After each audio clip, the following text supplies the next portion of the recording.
बिस्मिल्लाहिर्रहमानिर्रहीम। अस्सलाम वालेकुम नाज़रीन, प्रोग्राम आप देख रहे हैं साथ ही सना हाशमी के साथ। मुझे उम्मीद है कि आप तमाम लोग खैर खैरियत से होंगे।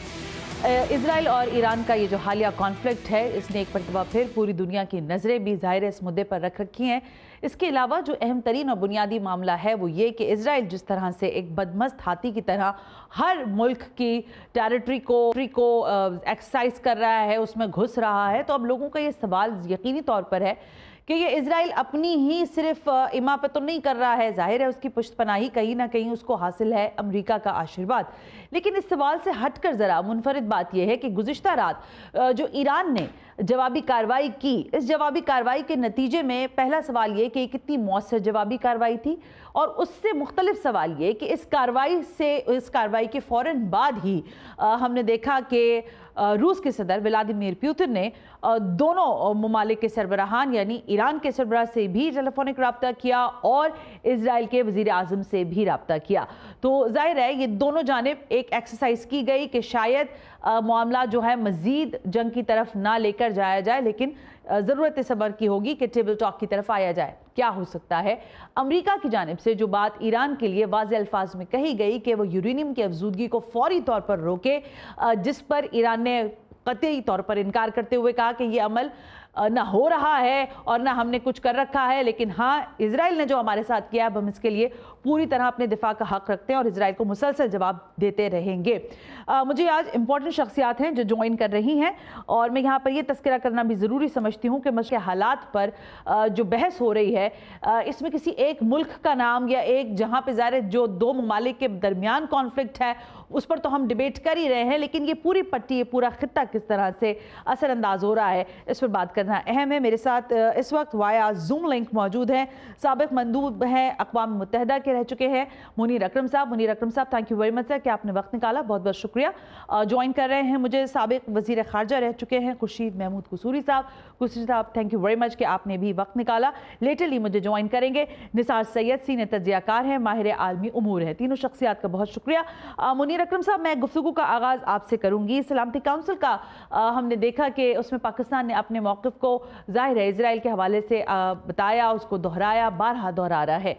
लेकिन ये जो इजराइल की बढ़ती हुई कार्रवाइयाँ हैं, ये फरमाइएगा कि एक जानिब हम ये डिबेट मुसलसल कर रहे हैं, जब पाकिस्तान इंडिया कॉन्फ्लिक्ट हुआ था उस वक्त भी हमने ये डिबेट किया था कि अक़वाम मुत्तहिदा का किरदार जो है वो एक सेरेमोनियल ही रह गया है, सिंबॉलिक ही रह गया है। या आप समझते हैं कि इस सारी एक्सरसाइज को करने के बाद अक़वाम मुत्तहिदा की जानिब से कोई दबाव इजराइल बर्दाश्त करेगा या ये दबाव बढ़ाया जा सकता है इजराइल के ऊपर?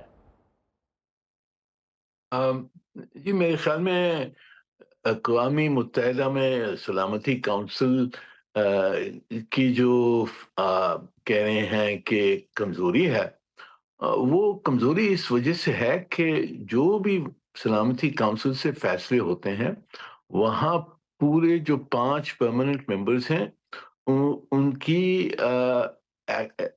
एसेंट होनी चाहिए, उनकी एग्रीमेंट होनी चाहिए। हाँ, अगर एक भी उनमें से उसकी खिलाफ वर्जी करता है तो वो फिर जो कुछ भी करारदाद होती है वो नहीं अडॉप्ट हो सकती है। ठीक। तो ये कमजोरी है क्योंकि इजराइल की पीठ के पीछे तो बड़ी ताकत अमेरिका बैठा हुआ है और अमेरिका ने उसको भरपूर सपोर्ट की है। और इस वजह से सलामती काउंसिल में जो एक्शंस गाजा के ऊपर, मिडल ईस्ट के ऊपर जो ज़्यादा कामयाबी नहीं हुई है डिसाइसिव एक्शन, वो इसी वजह से है और इज़राइल को पूरी अमेरिका की हिमायत है। अच्छा मुनीर अकरम साहब, ये जो बात कही जा रही है कि ये जो कार्रवाई इजराइल ने ईरान के खिलाफ की है, इतनी बड़ी स्ट्राइक की, उनकी मेन जो लीडरशिप है एक मरतबा फिर उसको टारगेट किया, इसके पीछे क्या अगराज़ व मकासद दिखाई दे रहे हैं? ये लोग शायद इसके ऊपर चेमा गोया कर रहे हैं। एक सवाल रिजीम चेंज का भी हो रहा है। आप फरमाइएगा कि क्या आपको दिखाई देता है कि इस सारे कॉन्फ्लिक्ट के पीछे असल बुनियादी वजह या मसला क्या है? जी, इसमें मेरे ख़्याल में सब में बड़ा मसला ये है कि जो इज़राइल के प्राइम मिनिस्टर साहब हैं, हम्म। नेतन्याहू साहब, जी सर। वो नहीं चाहते हैं कि जंग बंद हो। क्योंकि जिस दिन जंग बंद होगी, गाज़ा की जंग या ये ईरान की जंग जो अभी छिड़ी है, जी सर। जिस दिन ये पूरे खित्ते में अगर जंग बंद हो जाती है, تو नेतन्याहू साहब अपनी पोजीशन से हटवाए जाएंगे, क्योंकि इंटरनली उनके खिलाफ लीगल केसेस हैं जी और सर। पॉलिटिकल ओपिनियन भी उनके खिलाफ है। तो मेरे ख्याल में इसी वजह से वो चाहते हैं कि जंग जारी रहे। दूसरी चीज़, ये इनको शायद गलतफ़हमी है कि हम ईरान का पूरा जो न्यूक्लियर प्रोग्राम है उसको हम ख़त्म कर सकते हैं हम्म। बमबारी के ज़रिए। जी। पर वो नहीं कर सकेंगे, और शायद उनकी ये ख्वाहिश होगी कि अमेरिका साथ आ जाए और अमेरिका फिर ज़्यादा डैमेज करे, और जब ईरान की शिकस्त हो जाएगी तो जो ईरानियन रिजीम है जी। उसको शायद बदलाए जाएंगे ओपिनियन, पब्लिक ओपिनियन उसके खिलाफ हो जाएगी और उसको ओवरथ्रो कर सकते हैं। तो ये मेरे ख्याल में कुछ मुख्तलिफ ऑब्जेक्टिव्स हैं ठीक। जिस वजह से इन्होंने ये हमला किया है। मुनीर अकरम साहब, मैं आपकी तरफ दोबारा आती हूँ। ज़रा मैं शामिल गुफ्तगू करना चाहूँगी खुर्शीद महमूद कुसूरी साहब को। कुसूरी साहब, once again sir, thank you very much. Kasuri साहब फरमाइएगा, एक जानब जाहिर है जो बात मुनीर अकरम साहब कह रहे हैं, बहुत सारी चीज़ें वाज़ेह हैं, कुछ चीज़ों के ऊपर चेमा गोयां हैं कि इजराइल ने जब अटैक किया तो अमेरिका किस हद तक ऑन बोर्ड था या नहीं था। आपने गुज़िश्ता रात देखा कि ये सारी जब जवाबी कार्रवाई हुई है ईरान की जानिब से, तो रूसी सदर का फ़ोन गया, दोनों ज़ाहिर सदर को भी गया और वज़ीर आज़म को भी गया, दोनों ममालिक के। आपको क्या लगता है कि ये मामला जो है, ये कॉन्फ्लिक्ट जो है, ये अब कहाँ तक आप देख रहे हैं बढ़ सकता है, या कोई डायलॉग की आप सिचुएशन देख रहे हैं कि इसमें क्रिएट हो सकती है? सूरी साहब।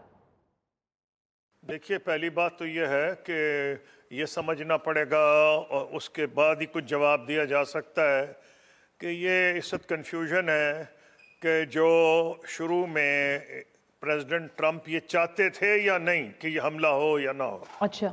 इस पे डिबेट चल रही है और अच्छी खासी डिबेट है।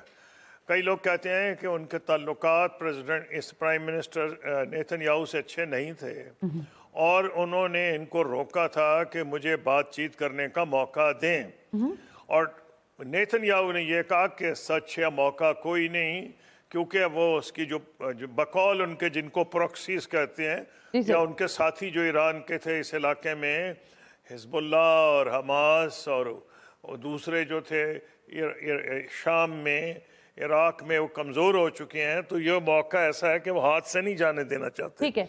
इस पे बहस हो रही थी और ये वेस्टर्न मीडिया इस पे बात कर रहा है, इकोनॉमिस्ट हो, न्यूयॉर्क टाइम्स, वाशिंगटन पोस्ट।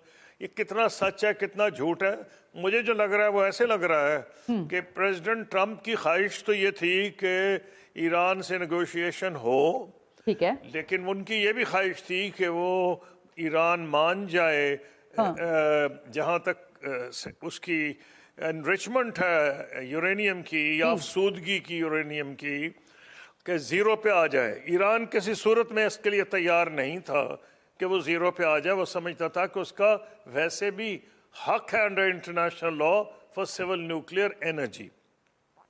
क्या इन्होंने फ़ायदा उठाया नेतन्याहू ने? क्या ट्रंप ने फ़ायदा उठाया? अगर तो ये पोजीशन है कि नेतन्याहू ने इनकी मर्ज़ी के बग़ैर हमला किया और बाद में ये शामिल वो बाजा जिसको कहते हैं हो गए, ट्रंप जब इनको पता चला कि भाई अभी हो ही गया है, और इनको जो सपोर्ट करती है लॉबी, प्रो इजराइल लॉबी, वो एनीवे इसके हक में थी।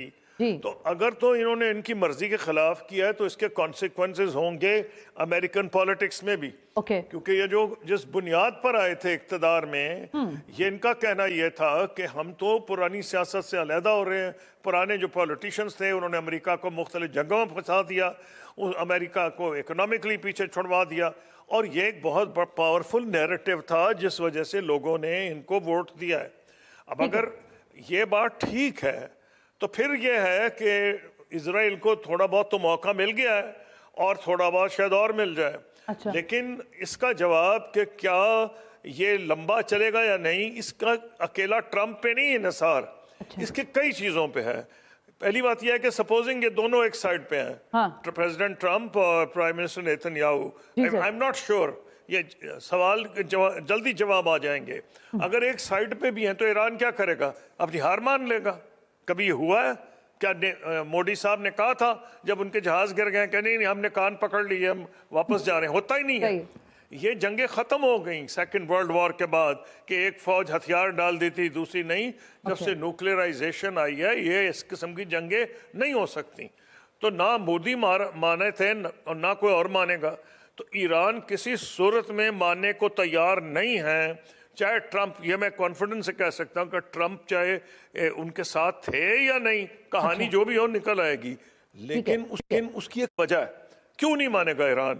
ایران کی جو رجیم ہے اس کی ایگزسٹنس داؤ پہ ہے, کیونکہ اب ایفرٹ یہ ہو رہی ہے اور شاید امریکہ اس میں خوش ہو, اگر چاہ بھی نہیں, ان کا پلان نہیں بھی تھا تو خوش ہوں گے اس میں اگر رجیم چینج ہو جائے, کیونکہ انہوں نے کوشش یہ کر رہے ہیں. اور جو نیتن یاہو جس قسم کے بیانات دے رہے ہیں کہ ہماری ایرانین سے کوئی دشمنی نہیں, ہم تو اس رجیم کے خلاف ہیں, ہم تو آپ کے خیر خواہ ہیں, ہم کو آپ تو جان چھڑانا چاہتے اس رجیم سے.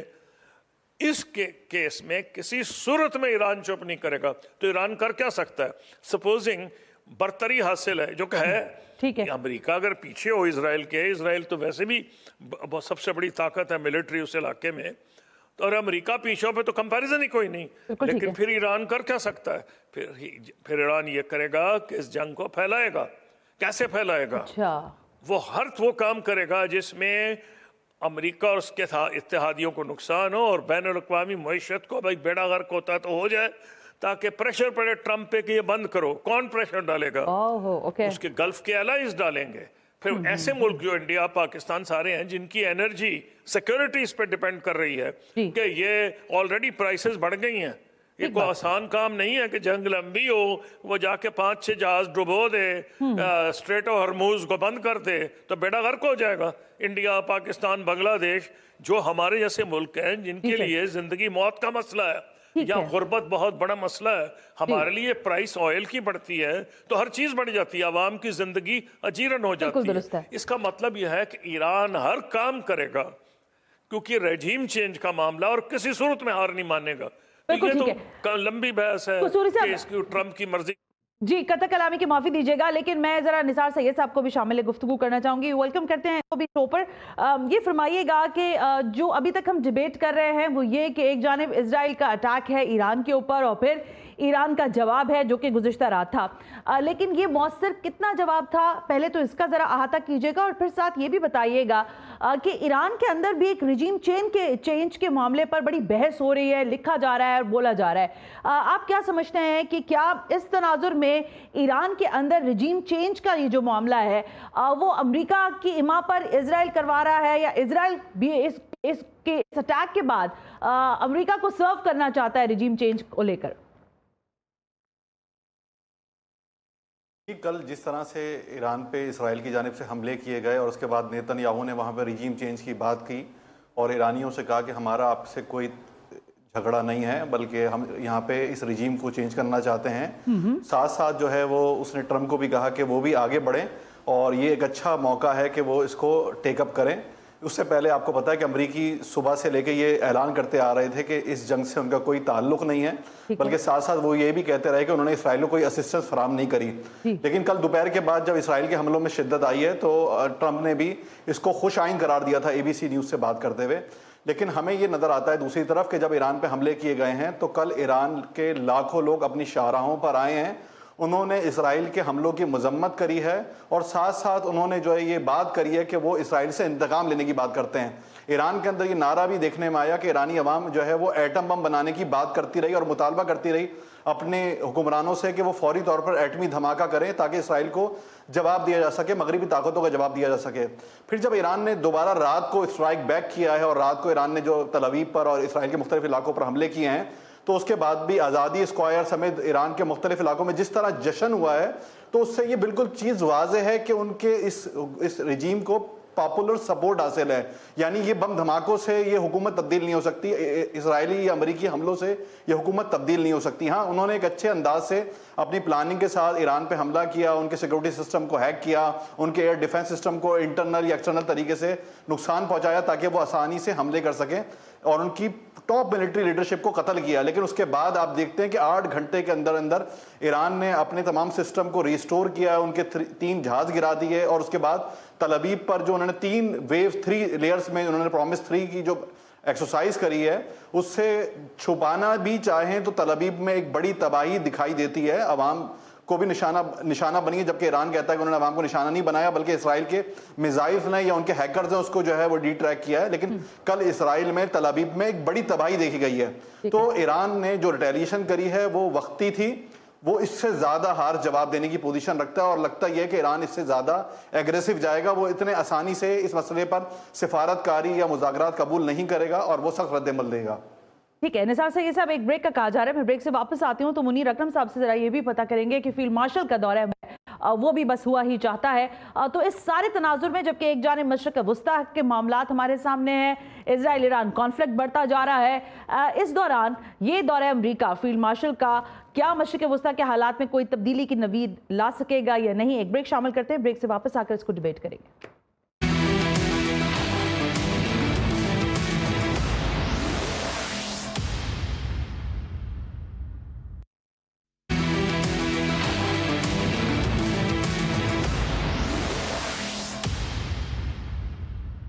ویلکم بیک ناظرین، ہم بریک پر تھے اور یہاں گفتگو ہو رہی ہے اسرائیل ایران کا یہ جو کانفلکٹ ہے حالیہ، اس کے بعد صورتحال کیا پیدا ہو سکتی ہے. منیر اکرم صاحب میرے ساتھ موجود ہیں، سابق مندوب اقوام متحدہ نثار سید موجود ہیں، سینئر تجزیہ کار این خورشید محمود قصوری صاحب. منیر اکرم صاحب، آپ کو معلوم ہے اور ہمارے بھی علم میں ہے کہ فیلڈ مارشل عاصم منیر صاحب کا دورہ امریکہ جو ہے وہ بالکل بس آیا ہی چاہتا ہے. تو اس تناظر میں پھر سوال یہ ابھر رہا ہے اور لکھنے والے لکھ بھی رہے ہیں اور پوچھنے والے پوچھ رہے ہیں کہ مشرق وسطیٰ کی بدلتی ہوئی صورتحال میں جہاں پر نظریاتی بیانیے مختلف ہیں ہر ریاست ہر ملک کے، اور پھر مشرق وسطیٰ کے حالات کے تناظر میں فوجی طاقتوں کا ایک مختلف ظاہر صورتحال ہے ہر ملک کی، ہر ٹیریٹری کی، کیا فیلڈ مارشل عاصم منیر صاحب جو ایک جانب پاک امریکہ تعلقات میں کچھ حد تک ہمیں دکھائی دے رہا تھا کہ پاکستان انڈیا کانفلکٹ کے بعد کچھ قربت محسوس ہو رہی تھی، کیا اس حالیہ تنازع اسرائیل ایران تنازع کے بعد آپ کو لگتا ہے کہ فیلڈ مارشل کا یہ دورہ امریکہ کوئی مزید بہتر چیزوں کی نوید لے کر آئے گا، یا آپ کو لگتا ہے کہ وہ اس کو ابھی ڈیبیٹ نہیں کریں گے؟ جی، میں جہاں تک مجھے علم ہے جو دورہ ہے وہ تو اس کا فوکس ہے جو انڈیا پاکستان ایشوز اور جو ہمارے بائیلیٹرل ریلیشنز ہیں امریکہ کے ساتھ، اس پہ توجہ ہوگی. تو میرے خیال میں کوئی ڈائریکٹ اس پہ کانسیکوینس نہیں ہوگا. ہماری بات چیت تو ہمارے جو خود کے مسئلے ہیں ان چیزوں پہ ہوں گے. تو اس کا میرے خیال میں کوئی ڈائریکٹ ریلیشن شپ نہیں ہے. یہ صحیح ہے کہ ماحول بدل گیا ہے، جنگ جاری ہے اور اس میں ہم نے اپنا کردار ادا کرنا ہے، جو صلح کروانے کا، یہ جنگ کو بند کروانے کا. پر جیسے قصوری صاحب نے کہا، امریکہ کی حمایت پوری اسرائیل کے ساتھ ہے. جی سر. ان کو معلوم تھا کہ یہ حملہ ہوگا. ایران کی طرف سے میرے خیال میں اب وہ مذاکرات نہیں چاہتے ہیں، وہ نہیں کر سکتے ہیں. انہوں نے سیز فائر بھی نہیں مانگنا ہے کیونکہ وہ جب تک وہ جواب نہ دیں گے، اور رجیم چینج بھی نہیں ہوگی. میرے خیال میں جو زیادہ میں زیادہ یہ ہوگا کہ جو ماڈریٹس ہیں ایران میں، شاید وہ کس وقت، اس وقت نہیں، جنگ کے بعد میں کس وقت وہ شاید کہیں کہ ٹھیک ہے ہم کوئی صلح کر کے اور کوئی کس طریقے کا اگریمنٹ نیوکلیئر پہ کر سکتے ہیں. پر اس وقت میرے خیال میں کوئی نہیں ہوگا، اس قسم کے صلح نہیں ہو سکتی. اچھا منیر اکرم صاحب، آپ کا بھی پوائنٹ آ گیا. نثار سید صاحب، آپ کا اس پر کیا کہنا ہے کہ یہ جو دورہ امریکہ ہے فیلڈ مارشل کا، جیسے منیر اکرم صاحب نے کہا کہ آپ نے ظاہر اپنے ہی معاملات پہلے سیدھے کرنے ہیں امریکہ کے ساتھ، لیکن ادر وے مشرق وسطیٰ کے حالات آپ سمجھتے ہیں کیا اس میٹنگ میں یا اس دورے میں کوئی ڈائیلاگ ہو سکتا ہے یا اس کو پٹ اپ کیا جا سکتا ہے اس معاملے کو؟ دیکھیں، field marshal general Asim Munir کا دورہ یہ اس جنگ سے پہلے کا ڈیسائیڈڈ ہے، اور اس کی اپنے جو میٹنگز کے پوائنٹ ہیں، ایجنڈا، وہ پہلے ہی فائنلائز ہوا ہوگا. اس میں پاک انڈیا جو ٹینشن ہے وہ ڈسکس ہونی ہے. اس کے اندر پاکستان کا ایک بہت بڑا مسئلہ امریکہ کے ساتھ ٹریڈ کا ہے، وہ ایک جو ہے وہ ڈسکس ہو سکتا ہے یہ موضوع، اس موضوع پر بھی بات ہو. لیکن میرا جو اپنا جو اطلاعات ہیں اور جو لگتا یہ ہے کہ یہ दौरा जो है वो फोकस पाक इंडिया रिलेशंस, पाक इंडिया टेंशन, कश्मीर का इशू और जो ट्रेड इश्यूज हैं उसके ऊपर ज़्यादा फोकस रहेगा इस पूरे दौरे के अंदर जनरल आसिम मुनीर का। और इंडस वाटर ट्रीटी वाला जो मामला है उसको ज़ाहिर डिबेट किया जाएगा, आई बिलीव। ठीक हो गया। मैं जरा खुर्शीद महमूद कसूरी साहब, ये सवाल मैंने असल में तीनों के लिए रखा था, इसलिए मैं आपसे भी जानना चाह रही हूँ आपका इस बारे में, आपकी क्या राय है? ये है क्या इसमें मशरिक़ वस्ता के हालात को भी डिस्कस किया जा सकेगा, या ये एक बिल्कुल अलग तनाजुर है? और जाहिर है वो दौरा पहले से ही मीटिंग सेट थी, एजेंडा सेट है, जैसे निसार साहब भी कह रहे हैं, पॉइंटर्स भी है, तो ये डिबेट नहीं हो सकेगा मशरिक़ वस्ता के हालात और इजराइल कॉन्फ्लिक्ट अगेंस्ट ईरान जो चल रहा है। जी सर कसूरी साहब। जी हाँ, मैंने तो ये कहा था, और मुझे कोई शक ही नहीं, ये पाकिस्तान का अपना मफाद है, पाकिस्तान की नेशनल सिक्योरिटी का मफाद है कि भाई हम तो इंडिया से डील कर रहे हैं, एक नई मुसीबत छिड़ गई है, हम तो चाहते हैं दुनिया अपनी तवज्जो मरकूज करे इंडस बेसिन ट्रीटी पे। ठीक है।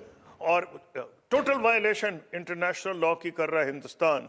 हालांकि मेरा अपना तज्जिया है कि हिंदुस्तान पानी रोक नहीं सकता, क्योंकि हमारे लिए जिंदगी मौत का मसला है, और अगर रोकेगा तो फिर जो होगा होगा, जिसको पाकिस्तान ने कई दफा कहा है कि तो डिक्लेरेशन ऑफ वॉर है। इंडीड। इसलिए हमारे मफाद में है कि कश्मीर पे तवज्जो रहे, हमारे मफाद में इंडस बेसिन पे रहे, हमारे मफाद में ये है कि हमारे इलाके में अमन हो, हमारी मईशत, हमारी जो अर्निंग्स आ रही हैं, सबसे ज्यादा एक्सपोर्ट से ज्यादा तो आ रही हैं एक्सपेट्रिएट अर्निंग्स जो हमें बाहर से आ रही हैं, वो तो सारे के सारे अफेक्ट हो जाएंगे। अगर ये जंग लंबी हुई, इकोनॉमिक क्राइसिस बढ़ गया, तो सबसे ज्यादा नुकसान आयरॉनिकली इंडिया और पाकिस्तान का होगा, क्योंकि सबसे ज्यादा अर्निंग्स इंडिया को आती हैं, एक्सपेट्रिएट अर्निंग्स, उसके बाद पाकिस्तान और फिर बांग्लादेश को। तो हमारी तो मईशत का दारो मदार इस बात पे है कि, तो आई हैव नो डाउट कि फील्ड मार्शल साहब जिसको भी मिलेंगे, सैयद आसिम मुनीर साहब, वो ये जरूर बात करेंगे कि जंग को फैलने से रुकवाएं। ऑलराइट, ठीक है। कसूरी साहब आपका पॉइंट भी आया। अब मैं मुनीर अकरम साहब, आप ये समझते हैं कि इस वक्त जब आप कसूरी साहब का भी ये कहना है, आप भी इस बात पे कन्विंस हैं, निसार साहब भी यही कह रहे हैं कि ये मामला रुकेगा नहीं, तो फिर ये जो सिफारती ताल्लुकात हैं या जो सिफारती सतह पर जिस भी तरह की कोशिशें हो सकती हैं, चाहे वो अभी आज भी हमने देखा कि सऊदी वली अहद जो हैं मोहम्मद बिन सलमान, उन्होंने डोनाल्ड ट्रंप से रब्ता किया, फिर मैंने अपने इब्तिदाइया में कहा कि रूस के सदर व्लादिमीर पुतिन के दोनों सरबराहान को टेलीफोन पे उनसे बात हुई है। आप समझते हैं कि कोई कॉरिडोर जो है वो एक रूम मिलेगा डायलॉग को, या आपको लगता है कि ये इस वक्त इस सिचुएशन में, जबकि ईरान जवाब के लिए भरपूर तैयार बैठा है और इजराइल भी कह रहा है कि एक लंबी जंग होगी और हम तबातुर से स्ट्राइक करते रहेंगे ईरान को, तो इस दौरान कोई बातचीत का आगाज हो ही नहीं सकता, वो रूम ही नहीं खुलेगा?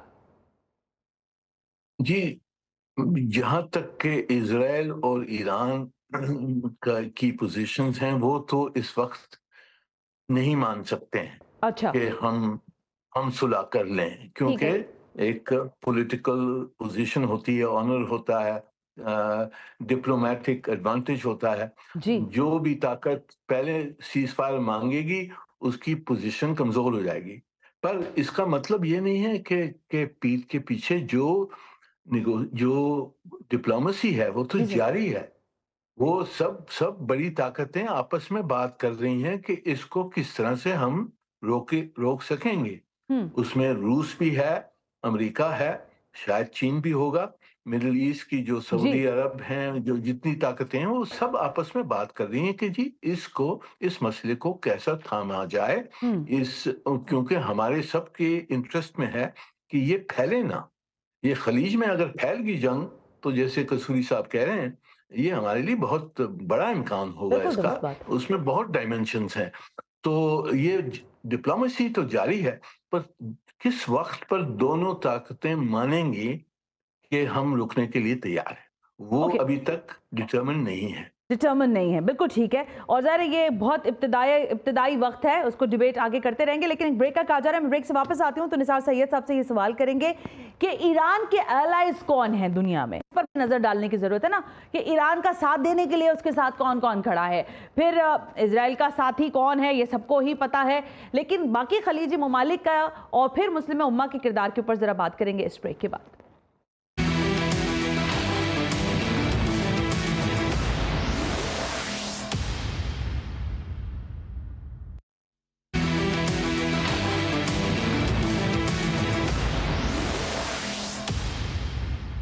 वेलकम बैक नाज़रीन। वक्त कम रह गया है तो ज़रा तेज़ी से कुछ सवाल कर लेते हैं। निसार सैयद साहब, एक जानिब जाहिर है अमेरिका जैसा मुल्क है जिसकी ताकत बड़ी है, जिसके पास वसाइल की भरमार है, और जाहिर है फिर इजराइल का भी हमें बहुत बखूबी इल्म है। दूसरी जानिब ईरान है।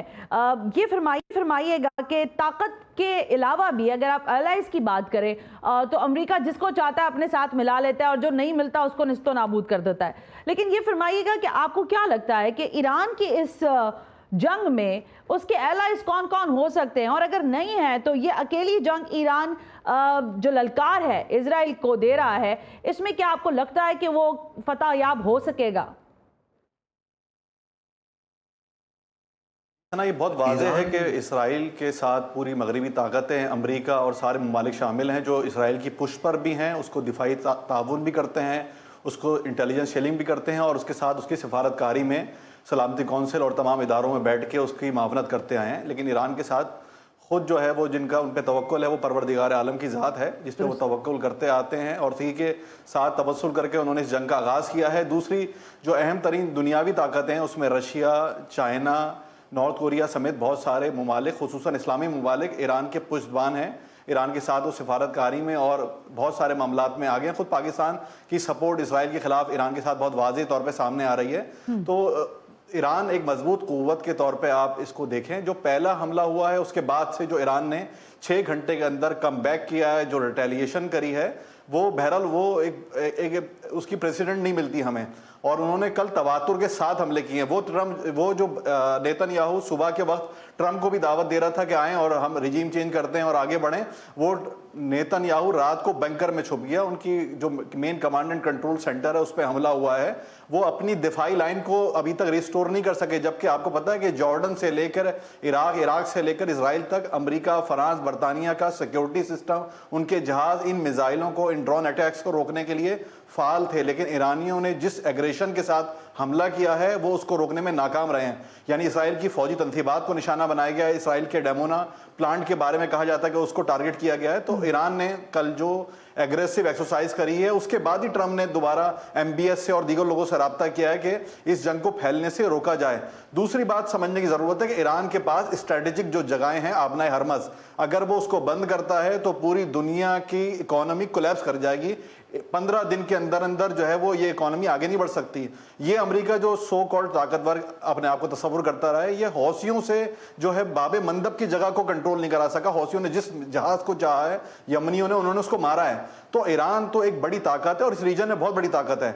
और अभी आप आने वाले दिनों में देखेंगे कि ईरान की जो स्ट्रेटेजिक डेप्थ है वो इससे ज़्यादा स्ट्रॉन्ग है। उसके पास हिजबुल्लाह है, उसके पास हमास है, उसके पास यमन के हौसी हैं, उसके पास हशद शाबी है। ये जो उसकी एक मज़ाहमती तंजीमों का नेटवर्क है। और फिर इस्लामी उम्मा की अवाम जो गजा के जख्मों से शिकस्त खुर्दा है, जो गजा के जख्मों से जो है चूर चूर है, वो इस पर पूरी दुनिया में कल आप देखें कैसी खुशी मनाई जा रही थी जब ईरान ने इसराइल पर अटैक किया है। तो ईरान को इसराइल ने एक पूरा मौका फराम किया और ये जंग जल्द खत्म नहीं होती है। यानी आप बोलें कल सिफारतकारी से खत्म हो जाएगी, तो जो ईरान की सिचुएशन लगती है, जिस तरह उसकी लीडरशिप मारी गई है, वो इसको फौरी खत्म नहीं करेंगे और वो अपने एग्रेशन को और बढ़ाएंगे।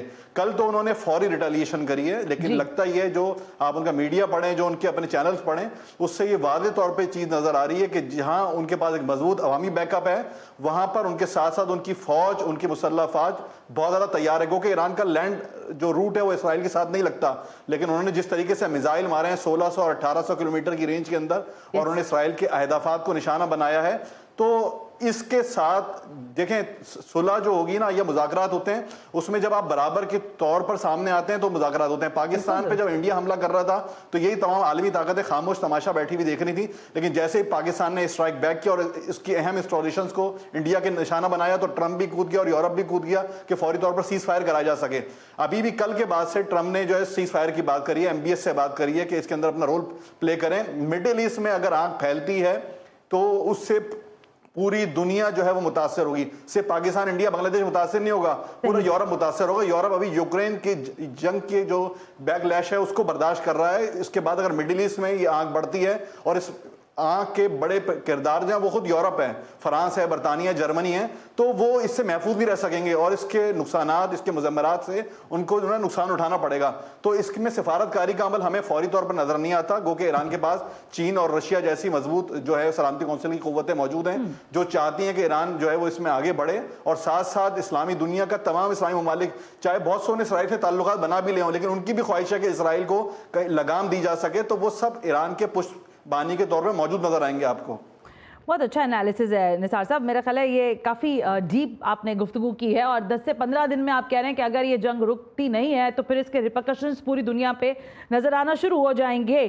میں ذرا خورشید محمود قصوری صاحب یہی سوال آپ سے بھی کرنا چاہوں گی. یہ فرما دیں کہ ایران آپ نے صورت نہیں مانے گا، اور یہی بات منیر اکرم صاحب کہہ رہے ہیں، یہی بات نثار سید صاحب بھی کہہ رہے ہیں، یعنی یہ جنگ جاری رہے گی. اگر یہ جنگ جاری رہے گی تو میرا سوال نثار صاحب سے بھی یہی تھا کہ اس جنگ میں ایران تن و تنہا لڑے گا، لیکن اس کی پشت پر جیسے بات ہو رہی ہے مسلم امہ موجود ہے، پھر پوری طرح سے سپورٹ ہے ایرانین، وہاں پر جو ان کی گورنمنٹ کو سپورٹ حاصل ہے وہاں کے لوگوں کی. اس سب کے بعد آپ کو کیا لگتا ہے کہ کیا کسی قسم کی الائنس آپ کو دکھائی دے گا، مزید بڑھے گا؟ کیونکہ امریکہ اور اسرائیل کافی ہیں اکیلے اگر ایران کی بات کریں. کیسے دیکھتے ہیں اس معاملے کو آپ؟ بدقسمتی یہ ہے کہ ایران کا الائے کوئی نہیں ہے. الائز ہوتے ہیں سب سے پہلے تو آپ کے علاقے کے ملک. مجھ سے زیادہ کون جانتا ہے، میں فورن منسٹر رہا ہوں، میری عربوں سے بات تھی، ایرانیوں سے بات تھی. عرب ممالک کو سخت اعتراض تھا ایران پہ کہ جی یہ عرب بقول ان کے، میں نہیں کہہ رہا کہ میری یہ پالیسی ہے، ان کو یہ کہتے تھے کہ بقول ان کے عرب ممالک میں ایران مخل ہوتا ہے، دخل اندازی کرتا ہے. لیکن وہ زمانہ گزر گیا. اس وقت وہ ایران کو سب سے بڑا خطرہ سمجھتے تھے جب میں وزیر خارجہ تھا. اب جوہری تبدیلی آئی ہے، اب سب سے بڑا خطرہ اسرائیل ہو گیا ہے، ایک ایسا بدمست ہاتھی جس کو روکنے والا ہی کوئی نہیں ہے. اس لیے اب جو وہ ملک جو پہلے خائف تھے، جو مجھ سے بھی بات کرتے تھے کہ بھی آپ کے ایران سے اچھے تعلقات ہیں تو ان کو سمجھائیں ہمارے معاملات میں دخل نہ دیں، اور سب سے زیادہ دخل تو اب دے رہا ہے اسرائیل. جو کوئی ملک ارد گرد ہر جگہ پہ وہ مخل ہو رہا ہے، دخل دے رہا ہے. شام میں وہ دے رہا ہے، لبنان میں وہ دے رہا ہے، کوئی ایسا ایریا ہے نہیں چھوڑ نہیں رہا. اور اس لیے میں یہ سمجھتا ہوں کہ جس طرح مودی صاحب کے عزائم ہیں پورے علاقے پہ، جو انہوں نے نقشہ ماشاءاللہ دکھایا ہوا ہے، اسے پاکستان تو ایک طرف گیا، اس کو افغانستان اور سری لنکا، بھوٹان، برما ہر ایک کو شامل کر لیا. تو عراق کے بھی اسی طرح جو اسرائیل کے ایکسٹریمسٹ ہیں وہ بھی کو پاگل پن کی حد تک سمجھتے ہیں کہ ان کا اس علاقے پہ حق ہے. تو اب میں سمجھتا ہوں کہ ان لوگوں کو، جو ہمارے بہت قریبی ممالک ہیں جن سے میں نے بہت زیادہ ڈیل بھی کیا ہے، میرا تجزیہ یہ ہے کہ اب وہ اسرائیل سے زیادہ خائف ہیں. تو چاہے وہ ایلائی ہوں یا نہ ہوں ایران کے، لیکن ایک بات بالکل کلیئر ہے کہ وہ پریزیڈنٹ ٹرمپ پہ تو یہ پریشر ضرور ڈالیں گے اور ویسٹ پہ ڈالیں گے. اور بھئی تم کو تو کس مصیبت میں ہمیں ڈال دیا. اگر فرض کریں وہ سنک کر دے 4-5 جہاز جا کے اسٹریٹ آف ہرموز میں، تو چاہے وہ اس کے الائی ہوں یا نہ ہوں، ان کا تو بیڑا غرق ہو جائے گا. اکانومی ان کی بیڑا غرق ہوگی، ہماری بھی، انڈیا کی، بنگلہ دیش، چین، سب کے اوپر اثر پڑ جائے گا. اس لیے پریشر تو پڑیں گے. اور جو میرے خیال میں بہترین طریقہ ہے، پتہ نہیں وہ ہوگا یا نہیں، اگر میں فورن منسٹر ہوتا تو میں ٹرائی کرتا کہ امریکہ کے جو اتحادی اسلامی دنیا میں ہیں، وہ دو تو بہت پکے اتحادی رہے ہیں، ٹرکی اور پاکستان ماضی میں. اب ٹرکی تو ابھی بھی نیٹو میں ہے، اور انڈونیزیا کے بہت اچھے تعلقات ہیں، سب سے بڑا ملک ہے آبادی کے حساب سے. یہ 3 ملک اور سعودی عرب، یو اے ای اور قطر، جن کے امریکہ سے بہت اچھے تعلقات ہیں، یہ 6 ملکوں کو، چاہے وہ OIC کے توسط سے کریں، کسی اور سے کریں، ان کو پریزیڈنٹ ٹرمپ اور پوری ویسٹرن ورلڈ پہ، لکیلی اس وقت یورپ میں بھی ڈویژن ہے، اور سب سے پہلے ویسٹرن ورلڈ میں جو آبجیکشن ہوا ہے وہ ہوا ہے آسٹریلیا اور نیوزی لینڈ کا. ویسٹرن ورلڈ یونائٹڈ نہیں ہے، اس طرح اب اسرائیل کو سپورٹ نہیں کر رہی. تو مجھے لگ رہا ہے کہ ڈپلومیسی کا رول بہت بڑھ گیا ہے، کیونکہ اسرائیل تو بدمست ہاتھی اس لیے بھی ہے، یہ نہیں کہ صرف وہ سمجھتے ہیں ایک بہت اچھا موقع ہے تو ان کا نیوکلیئر پروگرام ختم کر دیا جائے. وہ تو ان کی زندگی موت اس کی اپنی ہے، یا نیتن یاہو کی تو جیل میں جائے گا. اس کے تو آج کل عدالتوں میں کیسز چل رہے ہیں، یہ تو عدالتوں پہ حملے کر رہا ہے، تو اسرائیلی کانسٹیٹیوشن پہ حملہ کر رہا ہے، اسی لیے ان کے خلاف اتنے زیادہ ٹھیک ہو گیا اسرائیل میں بھی قصوری صاحب، ڈیمونسٹریشن وقت ہو رہے بالکل ہیں۔ ختم تو ہو میں گیا، سمجھتا ہوں ڈپلومیسی بالکل مسٹ ٹھیک پلے ہے۔ اے رول۔ قصوری صاحب تھینک یو ویری مچ صاحب، بہت بہت شکریہ، آپ نے وقت دیا۔ نثار سید صاحب بہت شکریہ، منیر اکرم صاحب آپ کا بھی بہت شکریہ۔ دیکھنا یہ ہے کہ ہر آنے والے دن کے ساتھ یہ اسرائیل ایران کانفلکٹ جو ہے یہ کس جگہ تک پہنچتا ہے، یا اس کے کیا نتائج سامنے آتے ہیں، کیا معاملہ تیسری عالمی جنگ کی طرف بڑھے گا یا پھر معاملہ بات چیت سے حل ہونے کے امکانات بڑھتے جائیں گے۔ اس پر ہم ظاہر اپنی نگاہ بھی رکھیں گے اور آپ کو اپڈیٹ بھی کرتے رہیں گے۔ آج کے پروگرام کا فیڈ بیک ضرور دیجیے گا۔ ثنا ہاشمی کو اجازت دیجیے، اللہ حافظ۔